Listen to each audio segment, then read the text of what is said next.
Hello, welcome to the audio-only bit of the podcast. This is going to be a mini-series.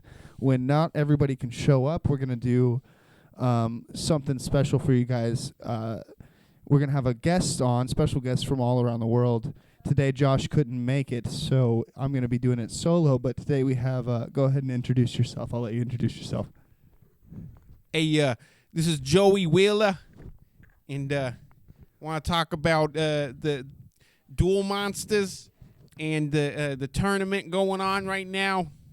You see, my kid's sister, she's blind, and I'm trying to win this children's card game tournament so I can get money for her eye surgery. Is that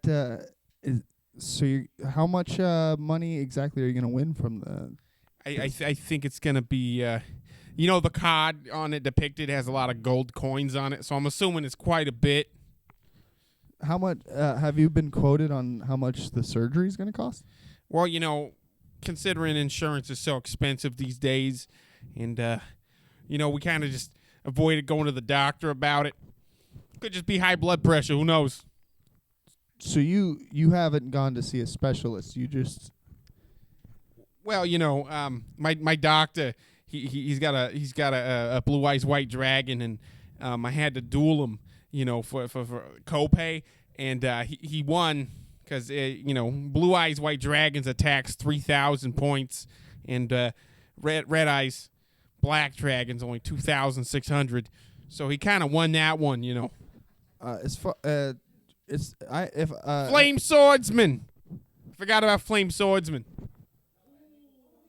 If I understand correctly, it's a combination of Celtic soldier and like some fire guy. I don't fucking remember. And then you need the fucking polymerization card, and it's all I got 1,800 attack. You got so many 4-star cards now with 1,800 attack. It's like, what's the point of fucking polymerization to get a flame swordsman? There rumors are going around and they banned Pot of Greed. Rumors have been circulating lately that your entire existence was created to sell products.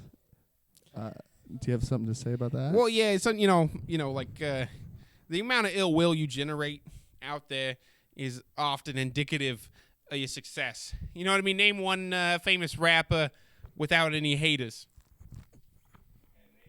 You're right. Is it true that your best friend is the legendary duel master Yugi Moto? Yeah, I mean, I'm trying to distance myself a little bit from him. He's we're friends, and we just have some disagreement on how he kind of handles certain things. He has this habit his Twitter is pretty wild. Yeah, some of it's kind of not very modern and progressive ideas. And he has this nasty habit of beating people at a children's card game and sending their soul to the Shadow Realm, which I think is a little extreme, Yeah. You keep one time there was a meter maid, and he wouldn't let Yugi finish his sentence, right? Yugi kept trying to talk. Right. Yeah, and you know how frustrating that is. I could imagine. Yeah, and so Yugi's like, duel me for the parking ticket. And the guy's like, oh, sure. I got Summon Skull. I got all these good cards, right? But Yugi's got a Karibo out and made some shit up on the fly, like he always does. And then just kind of banished his soul to the Shadow Realm, all willy-nilly like, And I was like, I started to be like, hey, man, that guy was kind of just doing his job. We were parked in a no parking zone. Wasn't cool,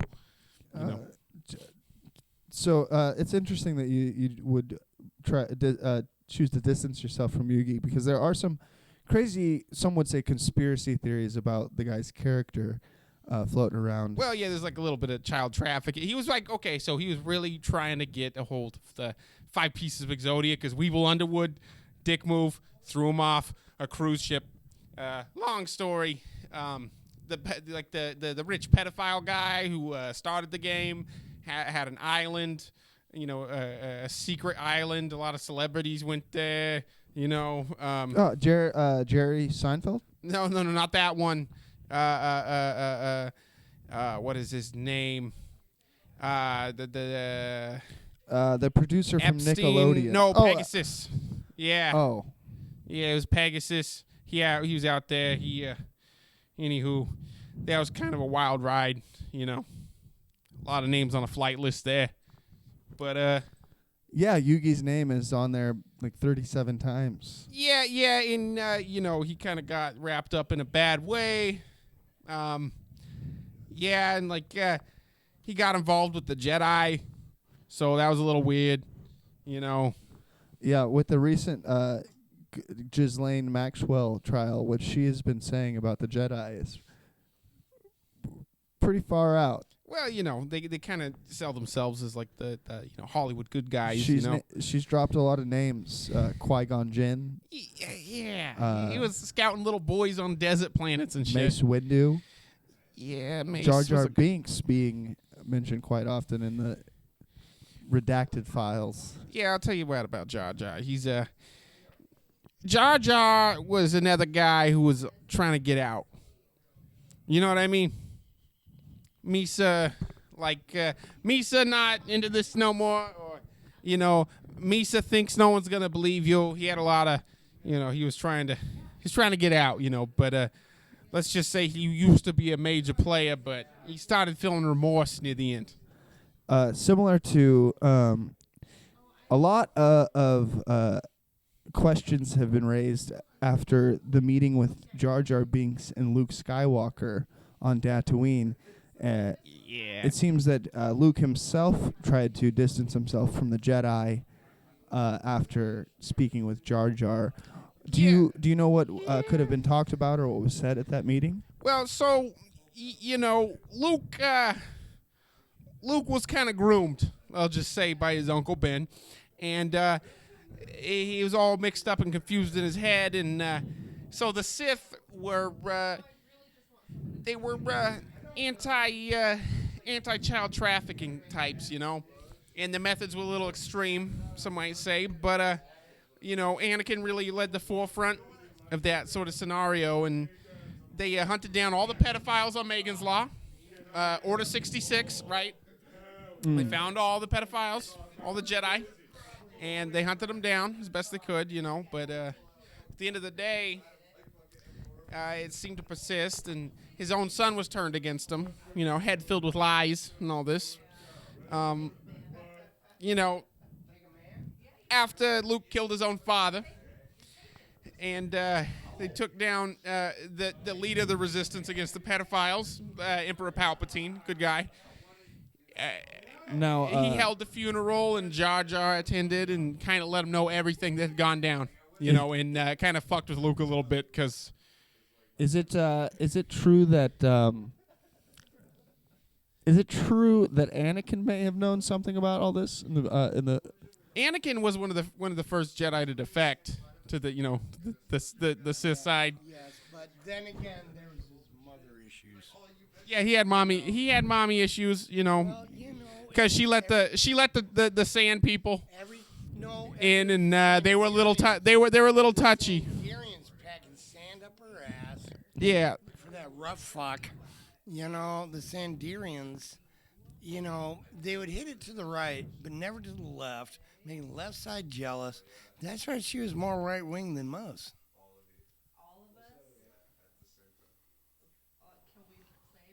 So, anyways, at his own father's funeral, Luke found out his dad was actually the good guy, and that the spectral pedophiles that have been guiding him throughout his whole journey were kind of creepos, So it was really hard, and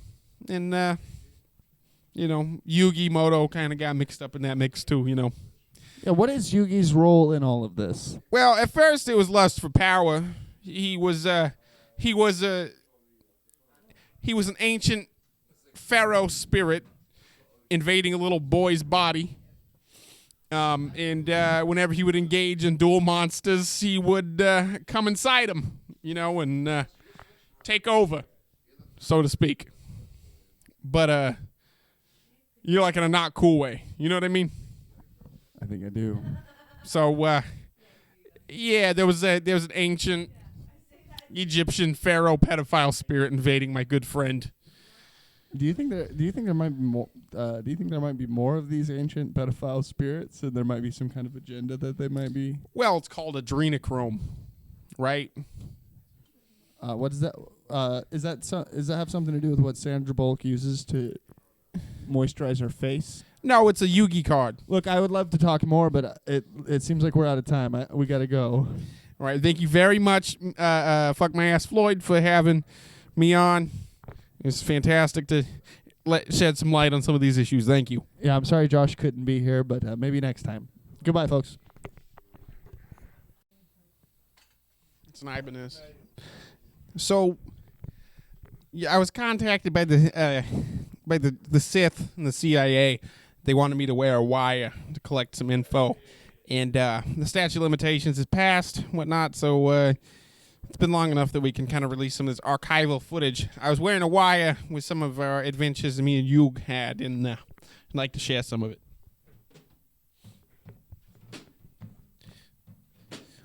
I don't know, Yug. This doesn't seem very safe. I don't think we should be flying these 747s into these New York towers. They seem really important. I think it might start a large war or something. That's gonna fuck this up. Margo. Just keep it going. That's it. I'm sure you're gonna do that.